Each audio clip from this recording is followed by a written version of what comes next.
Hey guys, it's Sarah, and today we're going to be talking about my December wrap-up. The first book that I read in December was Stillhouse Lake by Caine. I was actually really surprised to see that Caine had written this thriller because a very long time ago when I was in high school, when vampire books were all the rage, I read a series by her that I feel like was called like the Morganville Vampires, and I think I read like 5 of them. I literally can't remember a single thing that happened, so they're obviously not very impressionable. This book is about a woman who discovers that her husband is a serial killer. In the beginning of the novel, a drunk driver crashes into their garage, and what her husband called his woodworking shop is actually a place where he brought abducted women and murdered them brutally. The woman, I think her name is Gina, is put on trial because the authorities believe that she aided in these murders. Eventually she is acquitted, but unfortunately there's still a lot of people on the internet who don't believe her and think that she's guilty. They send her and her children a lot of death threats, so basically for the past 3 years she's been running, moving from place to place and changing their names to protect them, and they finally settled in this small town in Tennessee.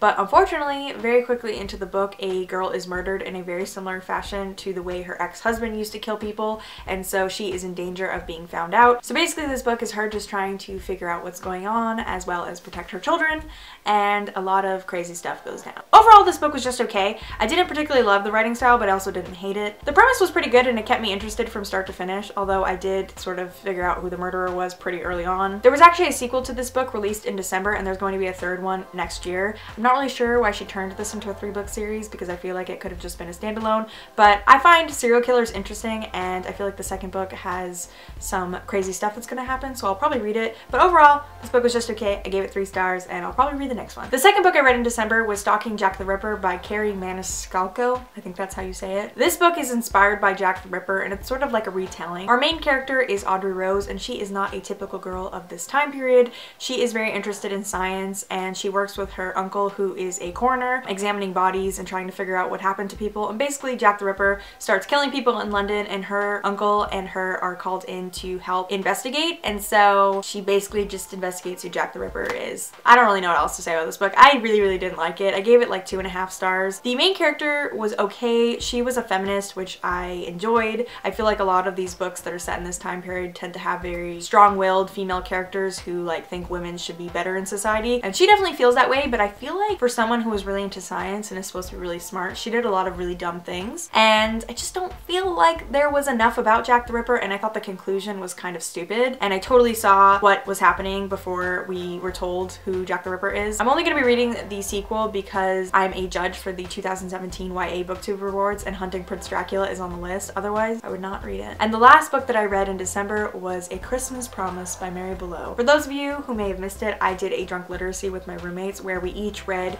a Christmas romance book and then talked about it. We just basically tried to pick the cheesiest books we could. This is a book about an earl who has fallen into some misfortune. He inherited his earldom from his cousin who kind of ran their estate into the ground, and there's just a lot of debt involved. And so this coal merchant approaches him and says, "You can have half my fortune if you marry my daughter." And so his daughter Eleanor and the earl, I think his name is Randolph, end up getting married, but they absolutely hate each other in the beginning of the marriage, and then this is sort of them falling in love and celebrating Christmas together. If you want to hear a more in-depth rant about how much I didn't like this book, feel free to watch that drunk video. I talked a lot about how I didn't like the sex scenes and a lot of other things about this book. It was just kind of stupid overall. The writing is okay, I will say. As far as romance books, the writing didn't bother me. The characters just were kind of silly and not that good. I didn't really like the guy. I thought he was kind of mean. On their wedding night, he actually has like pretty like rough sex with her because she says something that makes him mad, and I just don't like characters that do like things like that, and I just feel like them falling in love at the end doesn't really make me like him more. I don't know. Overall, didn't really like this. If you want to hear more funny things that I said about this book, feel free to watch my drunk literacy. But yeah, that's pretty much it for the books I read in December. Let me know down below if you've read any of these books or what some of your favorites were in December.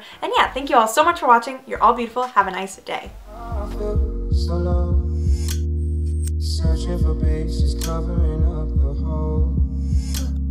I'll fight for your love, I'll fight for your soul. I feel all about